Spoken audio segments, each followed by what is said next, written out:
Hello, hello. Hi. Hi, everybody. Welcome, Diane Garrod. I'm just going to put up the name of your Canine Transformations Learning Center, and today we will be talking about emotions in dogs. Diane, thank you so much for coming on board and doing this Q&A. Your talk was on the very first day, so Yes. I think a few people will have watched it by now. Shall we just start? Emotions in dogs. Why are they important? Or a lot of people think they don't even exist because they're just dogs, aren't they? But yeah, exactly. There's a whole history behind it. I want to say first, thanks for having me. And I've been listening to a lot of the speakers, and it's just a wealth of information. And I was just so excited to be a part of the summit. But in the definition of emotions in dogs, the scientists can't seem to agree on what is right. And so there's no single definition. But when you look at animal welfare, they define it as a response to an external event that results in behavioral, physical, and cognitive reactions. And we have to understand that an emotion is short-lived.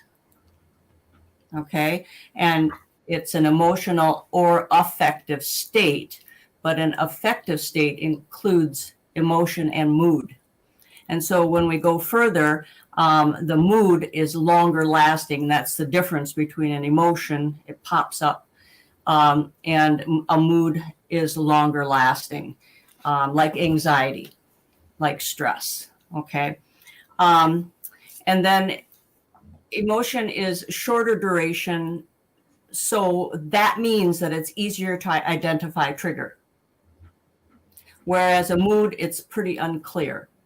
So you might hear the person that says, well, my dog just popped off with no reason. Well, there might have been a trigger and an emotion way back, maybe 2 hours ago, but the mood continued on. And then all of a sudden they're going to respond again, just because they're so wired from the emotion that happened before. So the mood continued on. And that's what we need to understand about emotion versus mood. And so the pendulum kind of swings in scientific circles, and it was thought that humans were the only conscious beings. But anybody who has had a dog or worked with dogs, or any animal, they know that they're in their own right, they do have emotions, right? And the definition of emotions also changes depending on what scientist is working through the problem or trying to tell us about that emotion. Luckily, the pendulum has swung back in our century, and there are a lot of studies going on emotion and cognitive value and the physiological effects and behaviorally, and that dogs do have emotions, and they are defined. So I'm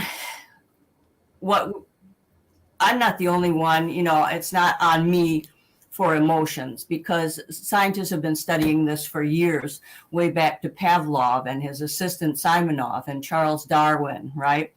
So what Pavlov said is that what an animal feels viscerally, okay, is what they're attracted to. They're physically connected to it. So that's how he described emotion. And his partner in crime said that positive emotions serve as a reinforcement. So think about that a minute. Doing a skill with positive reinforcement is enough reinforcement for the dog to have an emotion about it, that it is a good emotion. They want to work, okay, versus the other alternative that we were talking about earlier. So with Pavlov, what is felt internally, okay, an insight into how to create new associations externally as a part of a results-oriented behavior modification program. And that's what the Canine Emotional Detox is really all about, and really focuses on that aspect. And then Simonov said that emotions are object oriented. That's pretty interesting, like mating, play, anything that's happening externally will elicit an emotion internally. So those are all kind of just really scientific movements toward what emotion is. But so Charles Darwin saw emotional expression as an outward communication of an inner state. So they're really all kind of just saying the same thing in different ways and more scientific ways. But if you remember one thing, that an emotion has a very clear trigger because it is immediate and mood is longer lasting. I think that would define it more for you, so that I think our companion dog owners can understand that as well. Yeah. So we have 5 human emotions, right? We have fear, joy, pain, grief, and anger. I think we have more. But Panksepp was the scientist that defined canine emotions, and he defined them as seeking, rage, fear, lust, care, panic, and play. And in chapter 5 or chapter 8 of my book, I talk about how you can put together games to help with those emotions and making sure they're positive emotions versus negative emotions in the dogs, because that's what we want to compile, is a series of positive emotions that help them cope and function in life. And that's another part of the Canine Emotional Detox. So all of those things are important. And Mark Bekoff, which I had him on here, I really wanted to say what he says about emotion as well, because it even goes further to explore in his book, Canine Confidential, Why Dogs Do What They Do. He says that dogs have emotions just like people do, and experience feelings such as love, anger, fear, grief, anxiety, and joy. So that expands even further on what Panksepp said, what Darwin said, what Pavlov said, what Simonoff said. And dogs also produce more complex emotions such as shame, embarrassment, jealousy, guilt, resentment, pride, and empathy. And Mark Bekoff is an ethologist and a professor.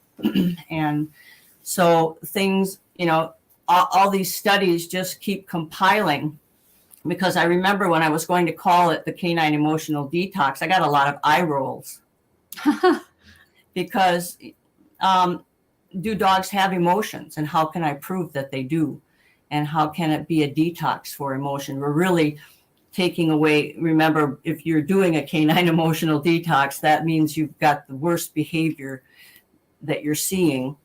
And so we want to replace that with positive emotions. A dog is having negative emotions, negative moods.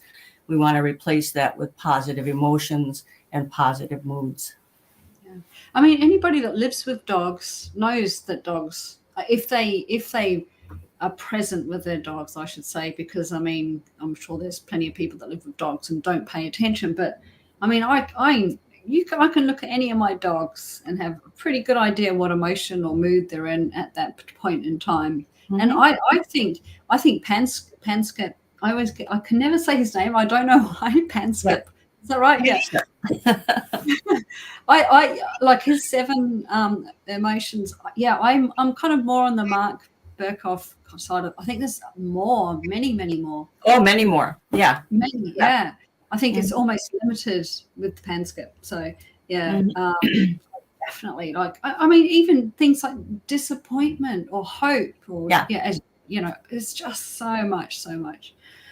Before we came on, we were talking about this horrible video I saw yesterday, which really upset me.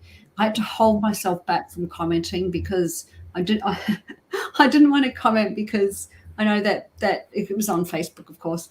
By commenting, Facebook algorithms are like, oh well, everybody likes this because there's lots of engagement on the post, so they show it to more people, and the more people that see that is not good if they think it's good training. But there was a 9-month-old puppy with an e-collar on, doing off-leash walking, and it was honestly, you would be devastated if you saw it. The poor Yeah. dog. You're talking about mood and emotion. I don't think it was having an emotion at that time, because I think it had already had a very negative emotion to the e-collar. But looking at it, its mood, oh boy, you could, if you looked at a person, instead of being upright and happy, it was like shoulders slumped, Yeah. waiting for the world to come down, crashing down on it. It was just awful. Wondering, if I put a foot wrong, am I going to get in trouble? Is something bad going to happen if I accidentally do the wrong thing? So it was glued to its mum's side like that, going, oh my God, oh my God, oh my God. And unfortunately, this was put out there as good training, but that's by. But yeah, and that's really, it's really sad. It's really awful. Yeah. Because we're talking about a 9-month-old puppy too, an adolescent who is right in the stage where they're exploring, and sometimes they do things that, yes, we find annoying or frustrating, but do we have to hurt them to teach them? And that's not teaching to me, that's abuse, because you're shutting down that adolescent puppy's joy and their happiness. And what emotion are you trying to have them go through? A negative emotion, that's it. I'd rather, that's not a relationship that, of course, I want with my dogs or you want with your dogs. I don't want my clients to have that relationship with their dogs. There's so many other things that are better. If you want a robotic dog that doesn't do anything, I think that's pretty much what you're creating. Also, the flip side of that is that if another dog is present when that shock button is pressed, and the dog gives out this emotion through their body language, the other dog picks up on it right away. We were walking on the beach, off-leash beach, and a lady had her 9-month-old puppy on a shock collar as well. My dogs were not. And my 9-month-old puppy, the other one started racing to see him joyfully, right? And this is an off-leash park, and they're racing to see each other. Boom! Shot collar. The dog jumps in the air 6 feet, turns around and runs back to their owner. My dog comes around and goes behind me because he understood, something bad was happening, and he was actually guiding me off to the side, let's get out of here. I mean, who do we think we are? These dogs know where that shock is coming from, and they know, the bad person who's. I think I think you have to have a lot of anger in yourself to be able to even press that button, frankly, or you don't know what you're doing, or you don't know how to do something better. Yeah. So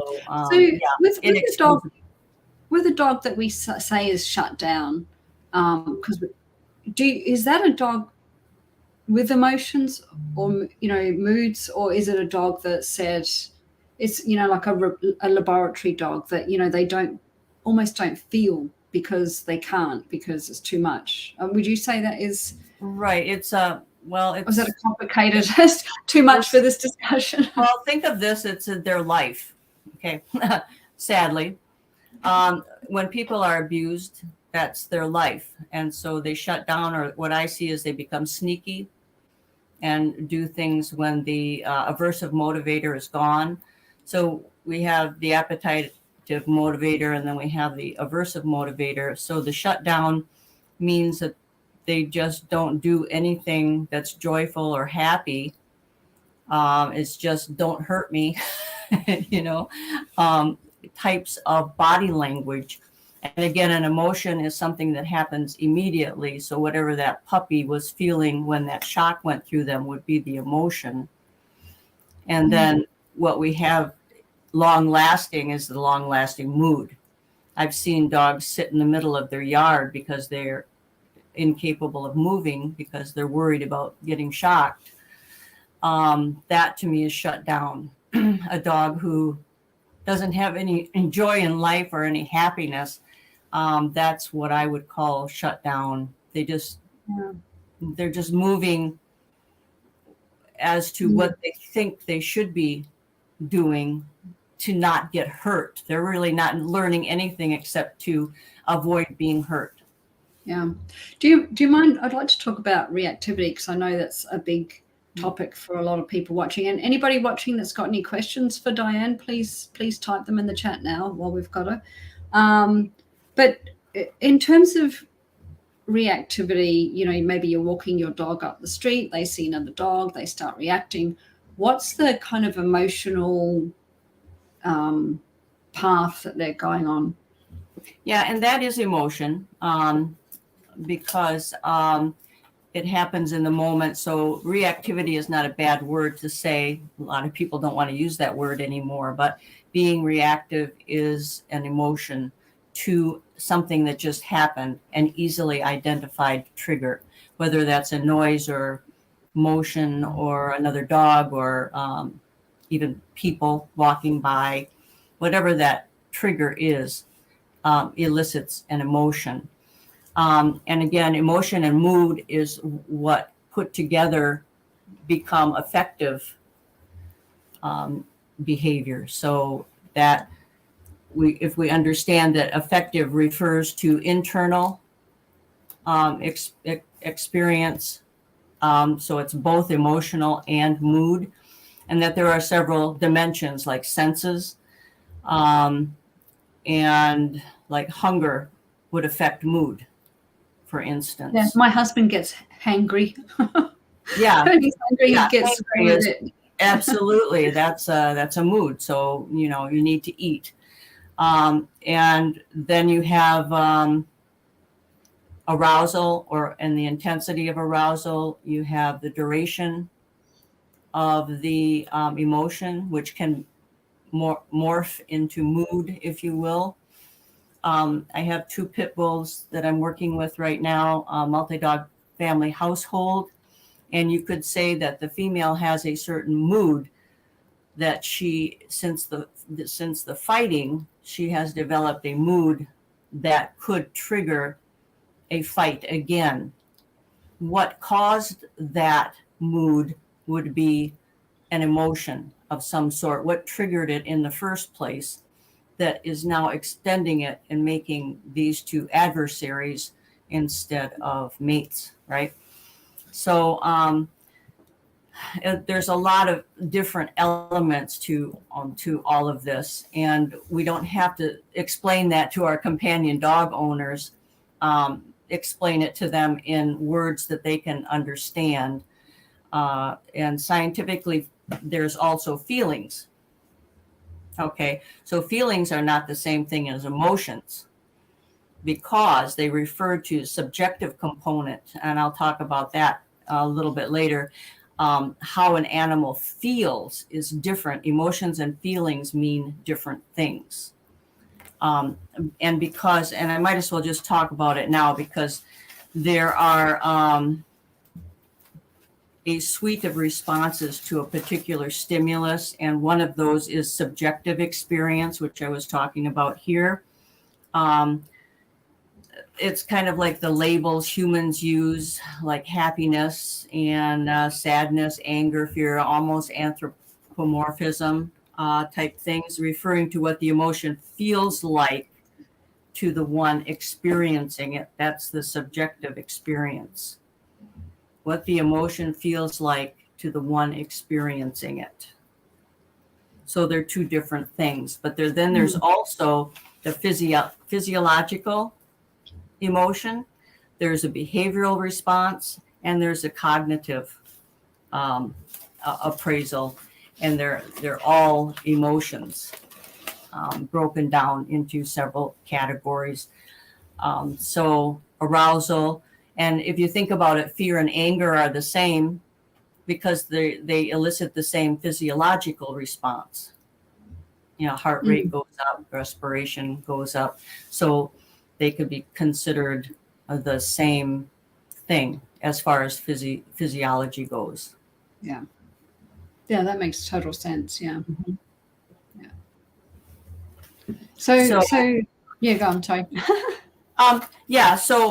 In chapter 8 of my book, you'll find, again, several exercises that are focused on Panksepp's 7 emotions and how to help a dog deal with emotions, substituting other positive behavior for something negative that they might be feeling.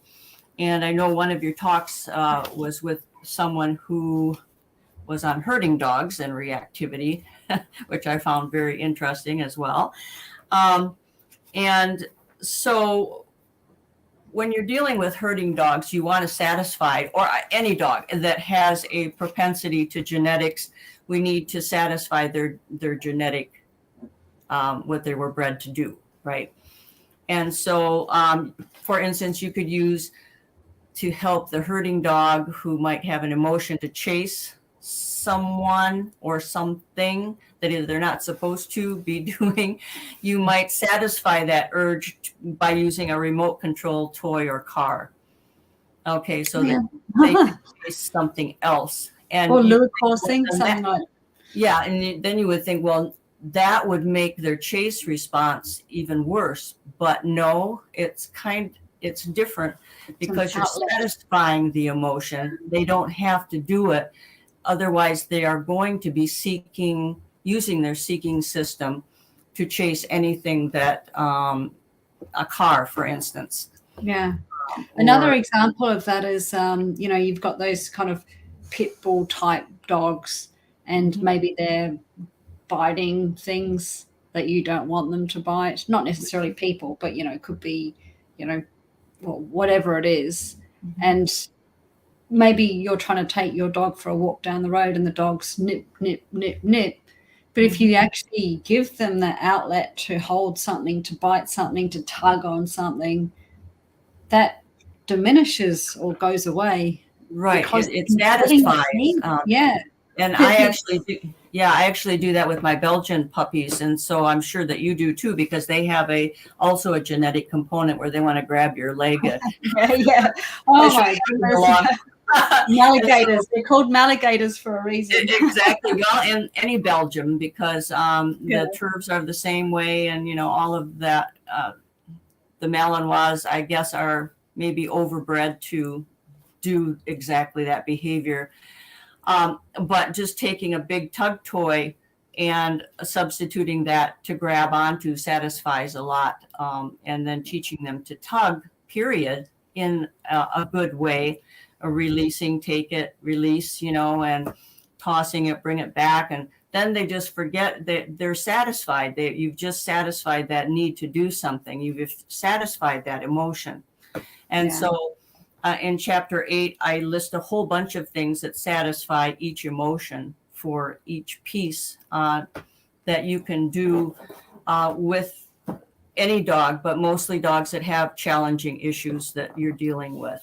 Yeah. I've found I've had pushback from clients when I was doing in-person training. I don't want I don't want my dog to tug.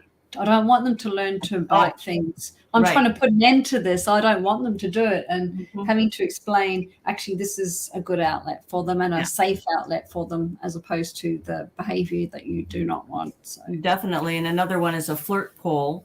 I've had some dogs, things haven't gone well with a flirt pole in the past. Sometimes when I've used it, either the dog is afraid of it. So then, that's out, that's not what we're dealing with there. They're not, we think they're so highly prey oriented, but then they won't even go after anything on the flirt pole. They may be in an obsessive compulsive mode of being prey oriented and have no mind for anything else. The prey itself is what elicits that dopamine rush, not the flirt pole. So we've got a lot of work to do to kind of temper down that prey drive a little bit. Or I've had a dog almost attack me because I took out a flirt pole. Now we know we've got a different type of a problem, that probably this dog was hit with some type of okay. And so you have to really take a look at the emotion that you're seeing in that moment. and whatever trigger just elicited that emotion, you want to identify. And if you're seeing patterns in that way, then you have to work around that. That's what stress release program does, is brings some patterns to the surface so that you can have a results-oriented behavior modification plan. I am not for just throwing things out there to say we're going to do this and that with the dog. I want to know the direction that I'm going. It's like having a map, basically, of this individual and how they're going to work through their emotions. And then I can get results. Otherwise, I'm just saying, okay, I'll try this, and this worked before, and I'll try that, but I'm not really dealing with the emotions of that individual. Yeah, I think that's such an important point, isn't it? Sorry, I had to mute up then because my husband has just come home. Oh, my emotional dog started barking because so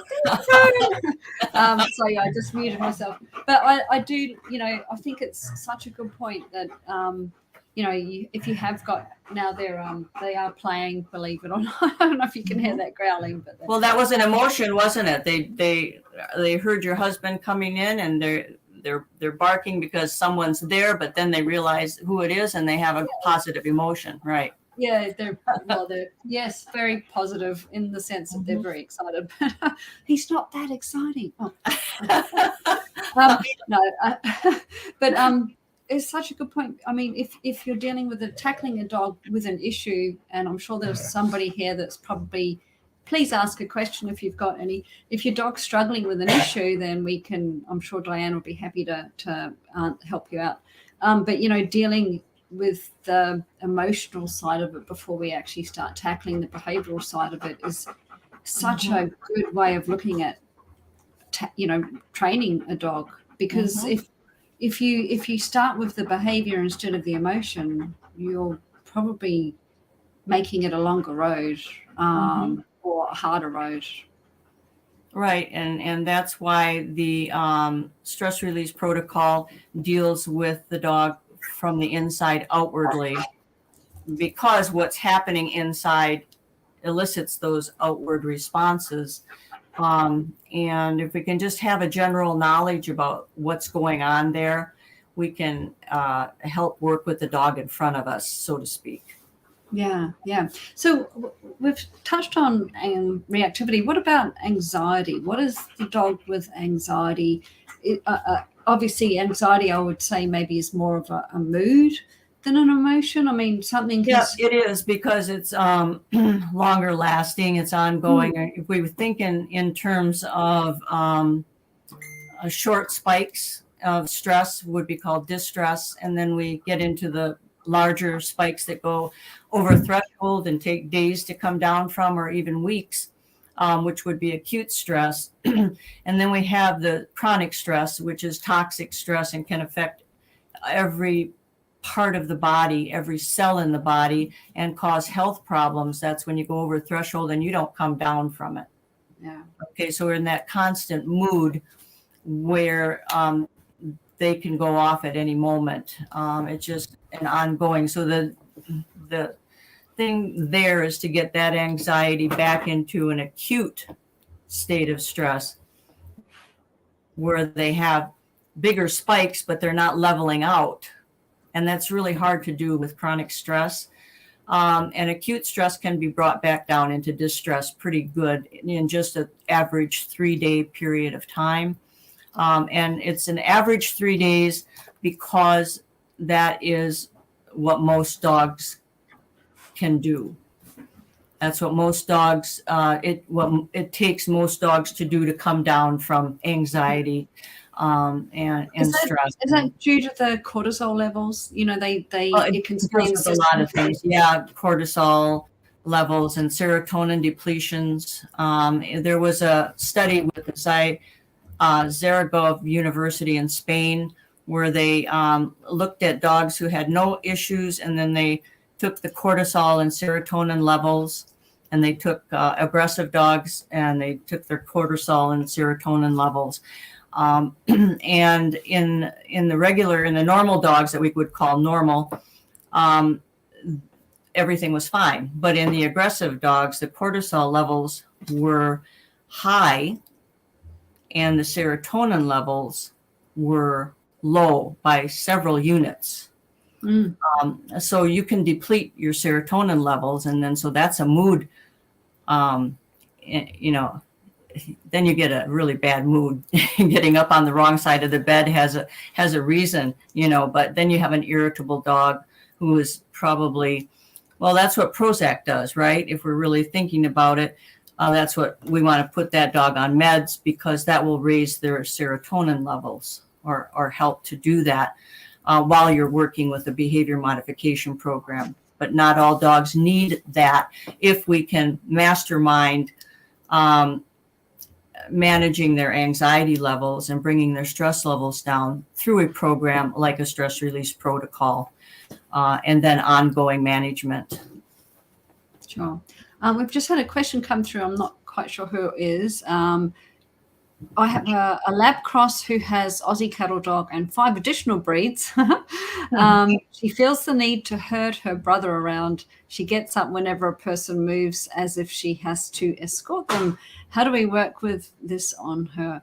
We think we are seeing the cattle dog in her right now. Before you answer that, I had a Roddy, and I mean, it was a Roddy cross, but Roddies used to be herders as well. And she's the only Rot that I've had that was very much, you know, you could see her wanting to kind of have that little bit of outlet. It was really interesting. Yeah. Yeah. And my Valor, my perfect dog, also would like to do that, and herd the herding dog, right? So that's an outlet that they have to release. So if they're not herding, I don't know if they're herding anything. You didn't mention that, but get some ducks. they'll pick other things to herd. So yeah, that could be the cattle dog or any other combination of the breeds coming out. But you did identify a couple of things. You said she feels a need to herd her brother around. So we know that that is a trigger. Okay. Now, define when. Is it at the door, or is it in the house, or is it outside? And how does the brother respond to that? Is the brother okay with it or not? That's what we have to decide. So knowing the when, then you can manage it more, because that's all about managing and supervising or providing outlets for your cattle dog who is female and probably has maybe a little bossy aspect to it as well. They're called bitches for a reason. Give her some other things to herd. And depending on how the brother is responding, maybe he's okay with it, then maybe it's not a big issue. And if he's not okay with it, then your job is to protect him from her, because that is like someone chasing you around the house all the time and you just don't like it. You have to have a safety zone of some sort. So you can put him in a safety zone, you can end the behavior. If she gets up whenever a person moves, then you have to work on some cues. Like if you know a person is getting up, then you say a cue like up, and then you can sprinkle treats and she can go forward, forage for that, and then she won't worry about the person getting up and moving. And so you can toss the treats up and sprinkle the treats up and over her body, so she actually has to physically turn away from and go and get those rewards. And then her head is lowered. She's foraging. She is having fun. And then she no longer is worried about the person who is already up and going. And if she escorts them, that's fine too. You can just drop a treat on the floor as you're walking to see your guests out the door, and they don't have to know what you're doing. You're just giving her something to do that keeps lowering her head so she doesn't get overly aroused or overly excited, which is an emotion as well. And I guess, I mean, I know you say you're a suburban Chicago dog, so maybe you don't have outlets for taking her to herding, although maybe there's some, I don't know, I've never been to Chicago. I imagine there's no outlets there, but you could, there are places that do tribal, which, they have big balls. Oh, yes. You have to the dog has to push the ball around in a certain way. Yeah, through big hoops and things. I think is it called hoopers as well? Or there's one called hoopers. And there's one hoopers in the United Kingdom. I don't know if it has balls with it, but I'm a certified tri-ball instructor. And it's great for herding dogs to, there's a lot more. And it's also about impulse, helping them to manage their self-control. And teaching them when to go for the ball. You just don't go for the ball, right? And so you just don't go for that person that's just stood up. You have to teach them certain protocols or cues to help them know what to do instead. Okay. Yeah. And so with tri-ball, that's wonderful, because you're not just teaching them to push a ball into the net, which is great for herding, but you're teaching them impulse control, which ball to go to, stand behind the ball before, and then I'll cue you to herd the ball, right? So there's a lot going on there, more than just herding, but it is a satisfying type of activity. Yeah, for that breed.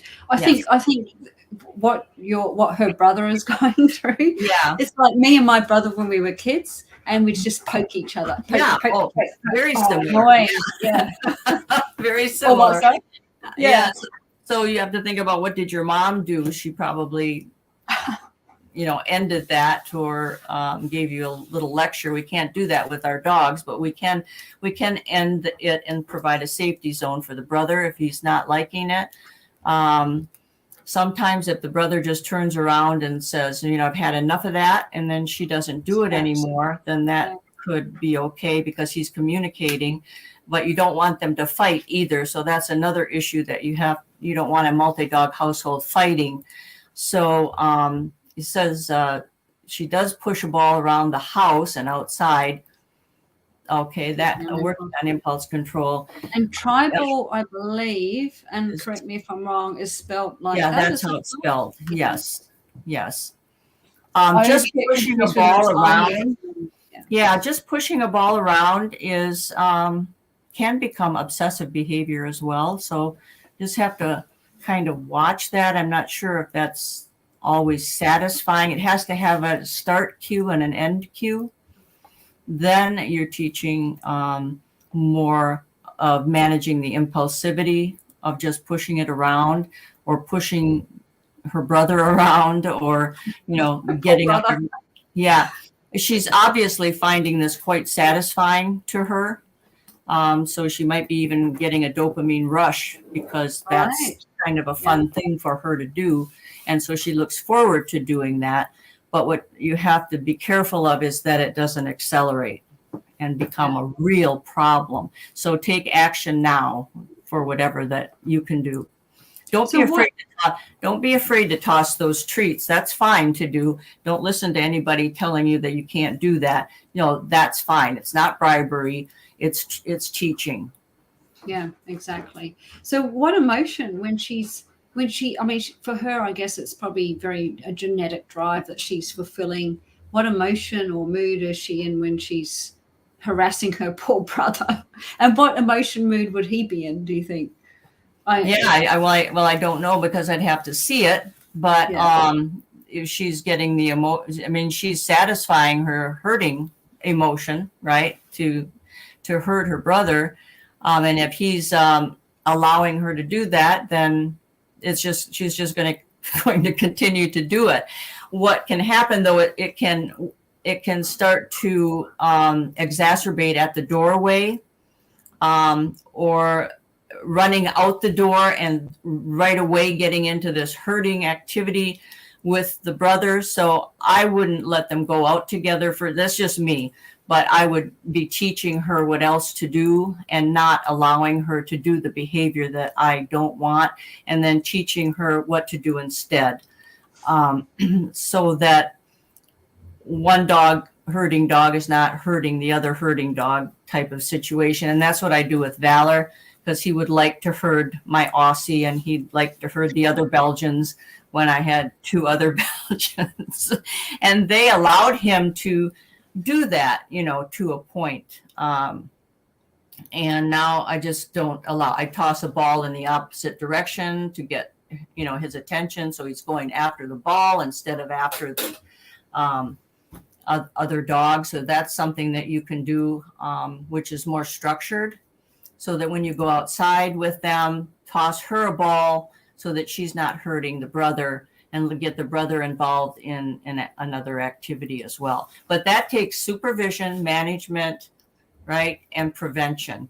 Without those, you're not going to make much dent in this, because you're just allowing her to continue to do that.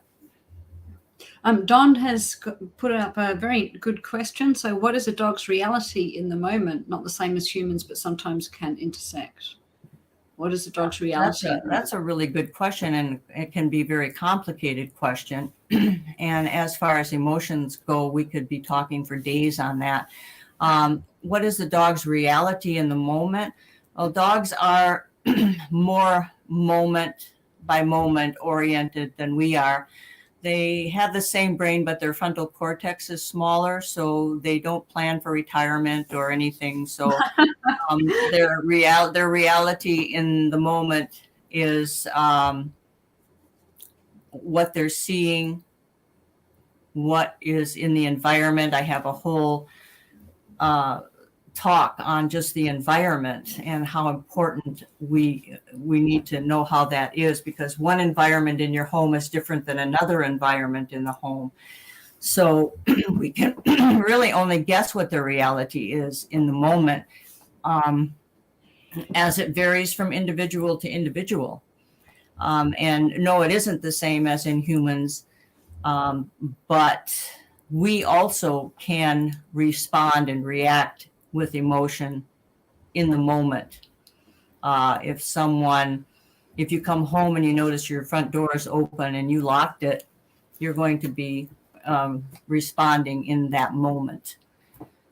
So yes, emotion can happen with us and with dogs in the moment, but we both might respond a little bit differently, yet similar. Yeah, interesting. This one came through from Jamie. She actually posted it in the events section. So, Diane, do you find that this protocol, and she means the Canine Emotional Detox protocol, I imagine, helps during adolescence, that period where we love our dog but don't necessarily like them? That is so true. We can all relate to that. And adolescents end up in the shelters also more often, because people don't know how to handle that period. That cute little puppy is gone. So does the protocol help during adolescence? It depends. That has to be the answer, because we can't say a blanket statement that it helps all dogs during adolescence. Okay. I just had an adolescent owner contact me, and my answer to her was that the stress release protocol can be good for adolescents if they're having accelerated behaviors like biting,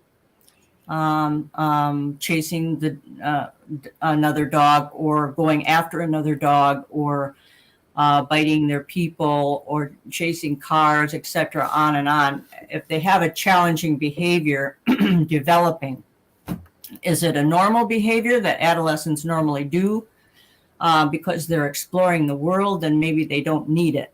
What they need is more structure in their day. And so the cycle of the CED can become the right combination and structure, and I call it the dog's ideal day. So they may not have to go through a full-blown CED, but just follow, that cycle, and give them some structure in their day. And they do need at least 2 relaxation periods. They're more on the go until they get into adulthood, where they do 4 relaxation periods in a day, and puppies need more, but adolescents only need 2. You need to let them explore. You need to give them experiences, do things with them. So don't let things go to chance. And that cycle gives you an idea of what to do and when to do it.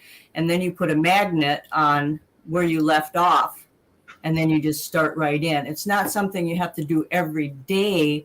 It's something that you have to do in the order written, and wherever you left off, that's where you start in. And the second part was the book by Emmanuel Vermeulen that you mentioned. I guess she means in your interview. I see a hardcover version that is out of publication called How Dogs Think, a guide to a beautiful relationship, and a paperback called Know Your Dog, a guide to a... I'm having difficulty figuring out if these are the same books given their publishing date. Do you know? And you did have a look at this before. Okay. Yes, I just looked it up on Amazon, and depending on where you are in the United States, it is available in Amazon. So she's saying there's two different dogs. One's How Dogs Think. How Dogs Think, a guide to a beautiful relationship. That's it. That's the one. The other one is same thing. Know Your Dog, a guide to a beautiful relationship. Yeah, it's confusing. I think they're the same thing. I think they're very similar. And I think he might have just renamed it, and he changed the cover as well, I believe. Right. So, but I do know it is available. And if you look it up on Google, I think there's a free version too that you can just read through. All right. So depending where you are in the world, Jamie, so sometimes things are available. So I'm in Australia. Sometimes I know things are on Amazon in America, but I can't access them on Amazon in Australia. Exactly. So it can vary, and I can't access the Australian Amazon. Well, I'm not allowed to access the American. If I go to the American site, I get this message saying, "You're not in this country. Go away." Yeah, exactly. Yeah. And that does happen. So it depends on where you're at. I'm not even sure of the United Kingdom. If it depends on where you are in the world, where you can access that book. Yeah. So Diane, let's talk about the stress release protocol and the Canine Emotional Detox. And you've got your book, which, anybody that wants to learn needs to buy the book. So good. But yeah, can you tell us what it's about? So, I mean, we've touched on that before about the tackling the emotion before we start tackling the behavior. But yeah, we did talk about this a little bit in the interview as well. But for anyone say that again. How it tackles emotions, or what it's all about. What's the book about? And I said sorry. Basically, in a short version, it's about a protocol that releases stress in dogs over a intense 3-day, 72-hour period, and you usually don't need any more than that. That's the premise of the book, and then surrounding that premise is why and how to do things, and games to explore, and enrichment that goes all along with that, and what the different pieces mean and how to implement it. And it's filled with stories about dogs who have gone through the protocol, what testimonials from their owners and where they were, and following them several years after the CED and where they are now. And so it's, it gives you just a whole outlay of how you can help normalize your dog's stress. And the one thing it doesn't go into a lot of detail is the analysis portion, which does take a professional. And in the outline master course that I'm developing, that will be discussed with trainers, because I would just love to have a lot of trainers have that ability to analyze and see patterns, so that they can have a results-oriented behavior modification program after the stress release process is done, because that's not where you stop. That's really a starter to start to put the body back into balance, because it's out of equilibrium. Want to bring it back into balance so that the behavior modification program takes less time, it lasts longer, and the dog can retain the learning in a positive manner, without the negativity surrounding all of the behaviors that they've had before. And you see some patterns going through as well. And so that is really in a nutshell, if you will, what the whole book is really talking about. And the protocol that I developed was years of study and really finding out what worked, what didn't work, and that it has to be done in the order written. And it's not a CED if you just do one day. And it's not a CED if you in any way don't do it in the order written. Yeah, yeah. It's. I mean, if we draw the analogy of a person maybe that is struggling with something like road rage, so that's their behavior, that's their reactivity. But let's say maybe they've got the road rage because they've got some form of PTSD. If we're trying to tackle the road rage, we need to get their emotional state under control first, which would be your emotional detox. Yeah, you and would think then we tackle the behavior. Right. You can't just say, okay, I don't want you doing this road rage anymore. I could take your car away from you, but that didn't solve anything. Still got the rage. Road rage. So then the rage is going to be directed at something else, right?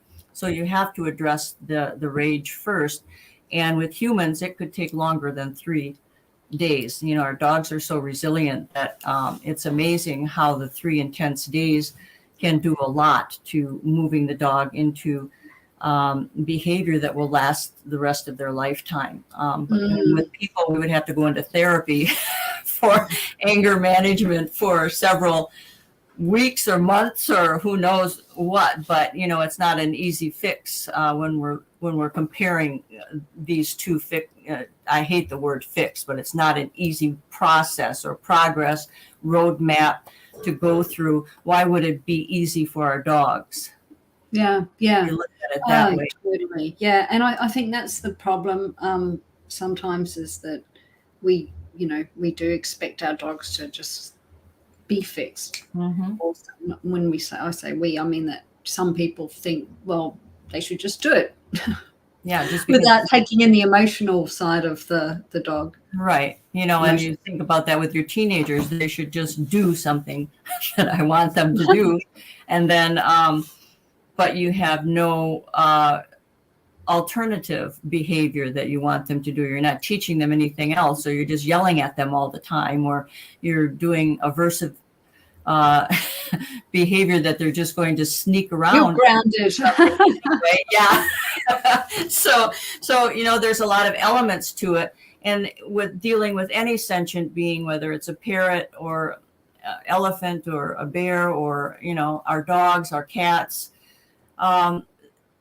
you have to take that into mind, that the emotions and the moods that we have created with them and what they're feeling internally, what's coming out externally, what are they fearful of, which is, you know, an emotion, and watching the body language. I think a lot of pet parents don't study body language.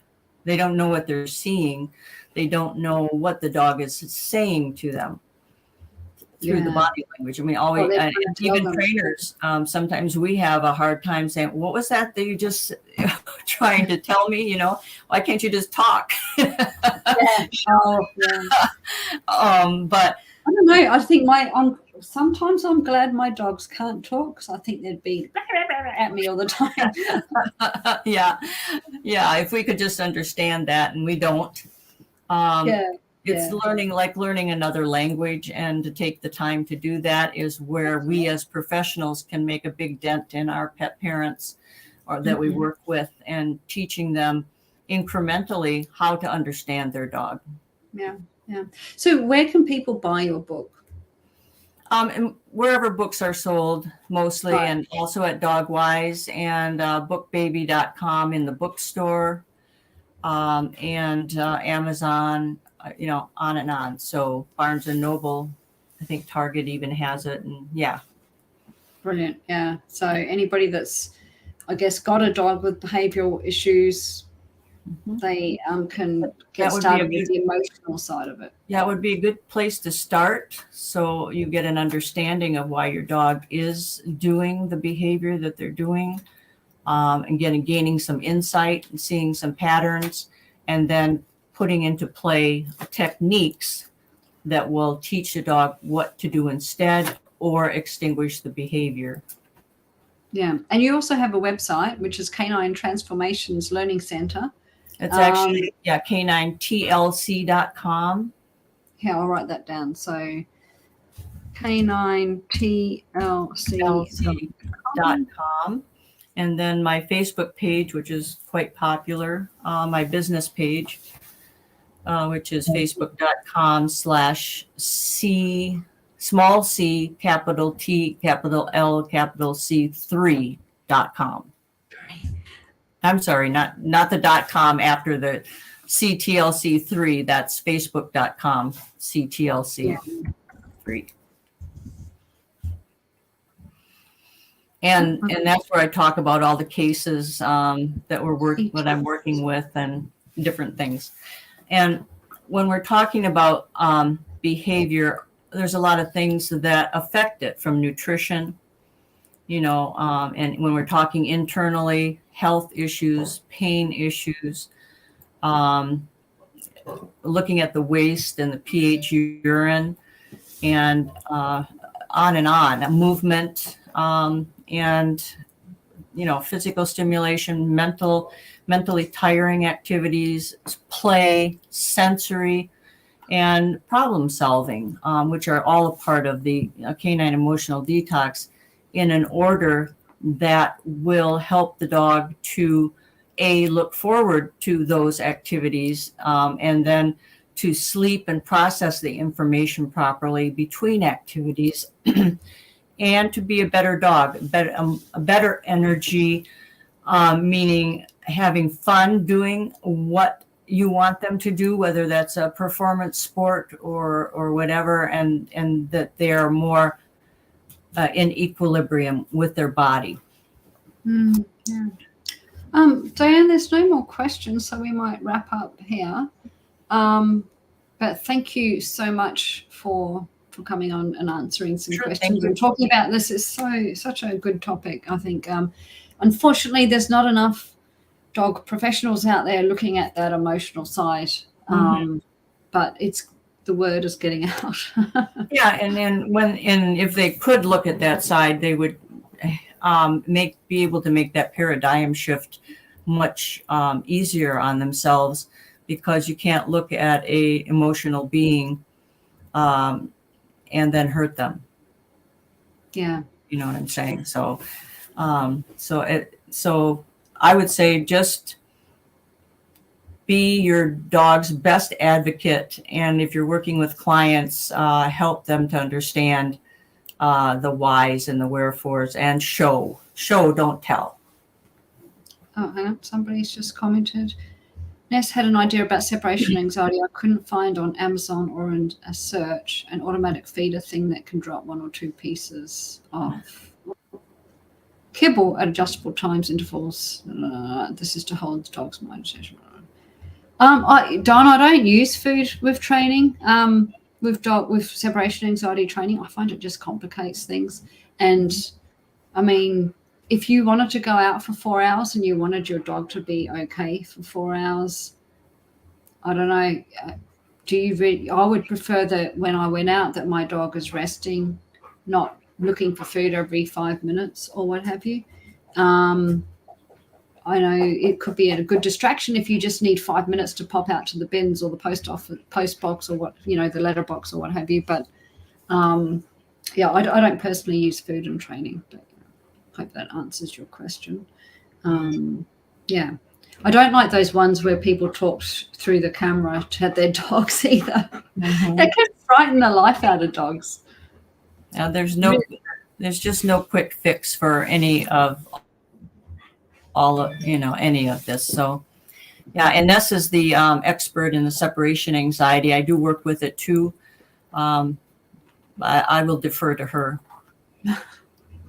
Yeah, I mean, it's just I find using food complicates things. Like I said, I want my dog to be comfortable enough to end up looking like that. Yeah, absolutely. When I go out, then looking around for food, wondering when the next bit's going to drop out of the machine. So, yeah. Anyway, Diane, thank you so much. Thank you. Talking to you again. Thank you for sharing your knowledge. And I really appreciate it. And I'm sure everybody watching. Thank you. Thank you so much for having me. Thanks.